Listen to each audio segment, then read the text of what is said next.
Hi, my name is Dr. Narjust Uma from the USA. Please support our channel by liking, commenting, and subscribing. What if the very act of walking is quietly undermining your balance after 60? Most people over 60 believe that unsteady ankles are just an inevitable sign of getting older. But medical professionals see a different story unfold every single day. The common assumption is that more movement equals better stability, yet for many, this well-intentioned approach misses the root cause entirely. Your ankles don't give out mid-stride. The critical failure happens in the moment before you even take a step. That split second when you decide to move, when your body weight begins its transfer from one foot to the other, that is the vulnerable window. That's why simply walking more can actually increase your risk, not lower it. By repeating a motion that bypasses the stabilizing phase, you might be reinforcing the wrong patterns. Before your foot leaves the ground, your ankle must sense, stabilize, and prepare to bear your full weight. And most people never practice that crucial instant. Today, I'll show you 3 gentle chair exercises, trusted by therapists, to fortify your ankles before you walk and seriously cut your fall risk. We're beginning with the most overlooked one of all.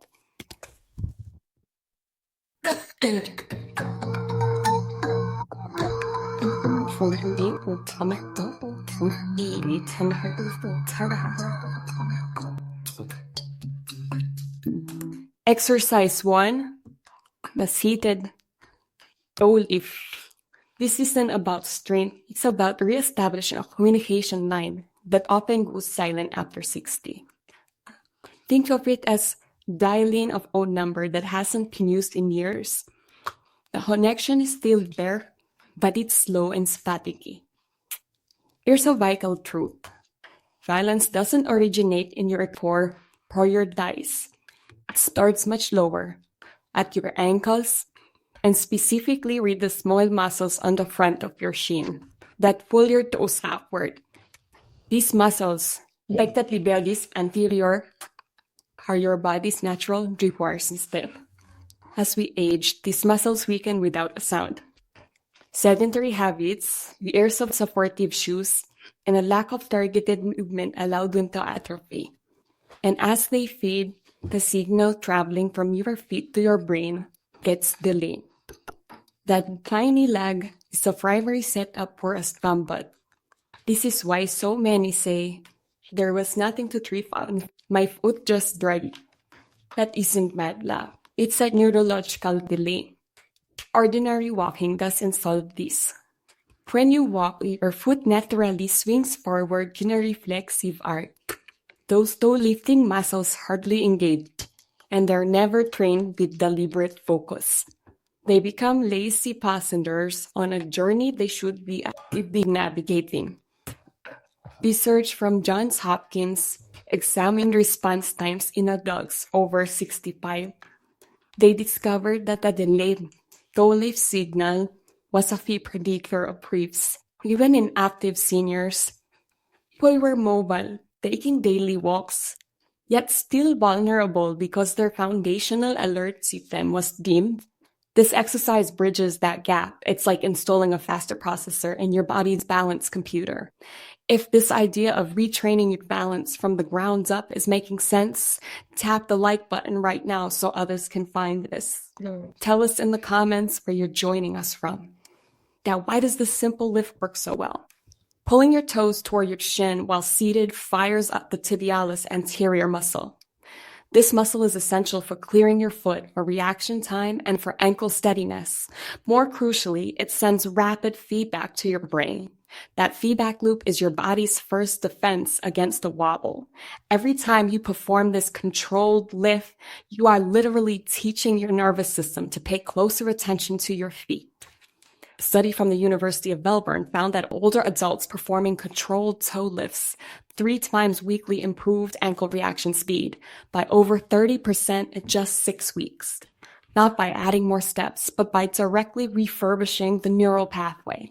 This is the principle of specificity. You improve what you actually train. Here's the correct form. Sit upright in a firm chair, feet flat, hip width apart. Imagine a string pulling the crown of your head toward the ceiling, your heels planted like they are glued to the floor. Slowly draw your toes back towards your shins, as high as is comfortable. You'll feel the work along the front of your lower leg, a gentle pulling tension. Hold for 2 solid seconds, then lower with control, taking about 3 seconds to return to the start. That slow return is key. It keeps your nervous system engaged and builds control on the release, which is often when instability strikes. That's 1 rep. Start with 10 to 12. 1 or 2 sets. Focus on precision, not speed. The goal is mindful connection, the T. Common errors: don't let your heels come up. No jerking or using momentum. Don't rush the fold, and remember to breathe. Holding your breath creates tension that blocks neural learning. This only works if your brain is given time to learn and map the movement. Here's the context. This drill alone won't fix your balance. It's a wake-up call for your ankle's alert system. It sharpens reaction time. But fast reactions aren't enough on their own. The real danger point isn't when your foot lifts, it's when your weight steps and must be controlled instantly. That's why experts never stop at just one exercise.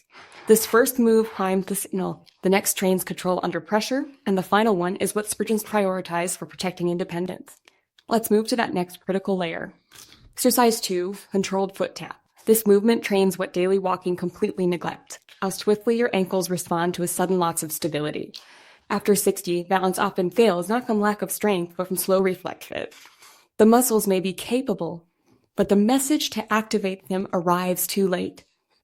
That delay might be a mere fraction of a second, but in reality, it's the difference between catching yourself and falling. In that fleeting moment, your body is in a race against gravity, and the slow starter always loses. Here's what isn't said clearly enough. Your ankles are your initial shock absorbers.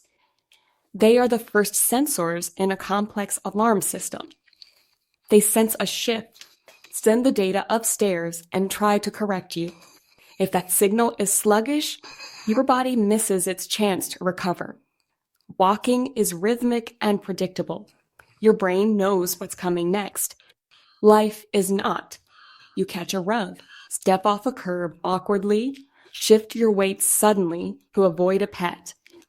That's when reaction speed is everything.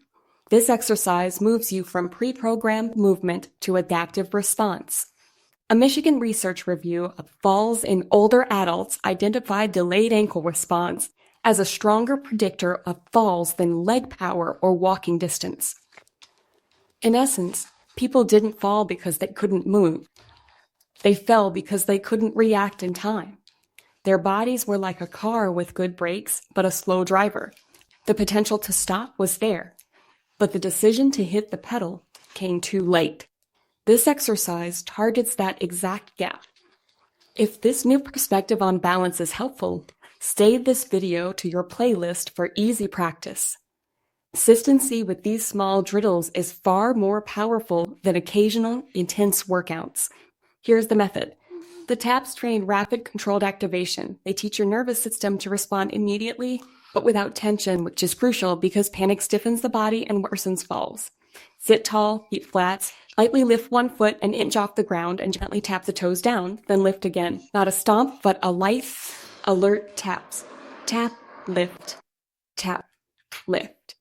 Keep it light and controlled as if you're testing hot sand. Do this for 10-15 seconds per foot, 2 to 3 rounds per side. The goal is controlled speed, not frantic motions. You are practicing how to be quick and precise, not just fast. Mistakes to avoid: don't slam your foot. Don't go so fast you lose precision and your form collapses. Stay relaxed. Stiffness hinders learning by creating opposing muscle tension. This drill directly shortens that dangerous reaction gap. You're building a faster, more reliable connection. But even fast reflexes aren't the full answer.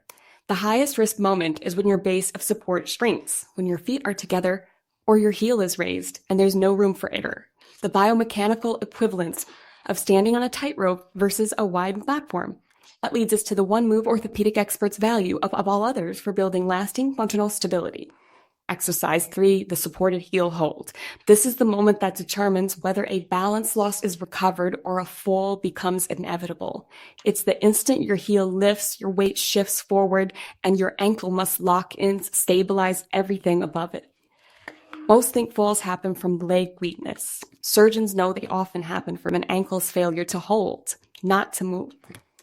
The ability to produce force is different from the ability to sustain and control it. Walking doesn't train this sustained control. When you walk, momentum helps propel you, minimizing the time you spend on one foot. In life, you pause to look at a shelf, you reach for a high cabinet, you stand on tiptoe to peer over a fence, and suddenly your entire body depends on static ankle endurance. There is no momentum to help, it's pure stability. A London-based study found poor ankle holding stamina was a top predictor of serious falls, outperforming metrics like walking speed or flexibility. It's not how far you can go, but how well you can hold still underroad. This is the cornerstone of what therapists call anti-collapse strength. Before we continue, if this is changing how you view stability, please save this guide.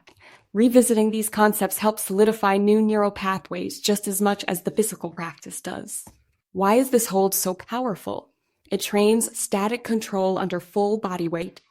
It forces your ankles, calves, and deep stabilizers to work without momentum or a saving step. Those constant, tiny micro adjustments you feel are your body learning to make corrections in real time. They are what prevent a fall.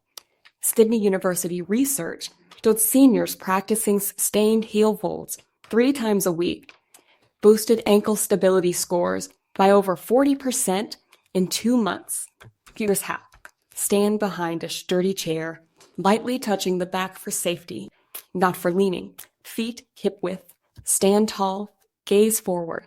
Slowly rise onto the balls of your feet. Hold. Don't bounce. Breathe steadily.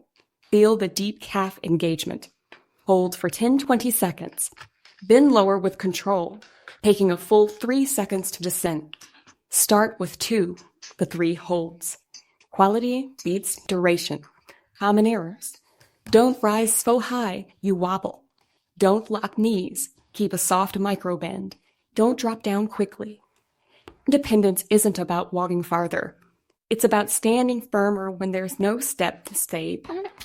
This hold builds that crucial seated confidence that transforms how you move your entire day. So, connect it all. Exercise 1 wakes up the system and reestablishes convocation. Exercise 2 trains fast, adaptive reaction to the unexpected during exercise. 3 builds enduring control and anti-collapse strength, the final layer that stops a stumble from becoming a fall. Together, they form a complete pre-walking ritual. You don't need long workouts. This 5 focus minutes to be able with these 3 chair-based movements can keep your ankles intact, reactive, pliable, and resilient. This is proactive care, not reactive repair. Next time, we'll dive into why weak ankles silently steal your confidence and how to rebuild it first. Exploring how posture and vision are intricately linked. Add to your foundation. If this video helped you, please like it for the Wins Thought channel, subscribe, and tell us your favorite hip polo. For your next step, click the video on screen to keep building steady, confident movements safely. Thank you for watching.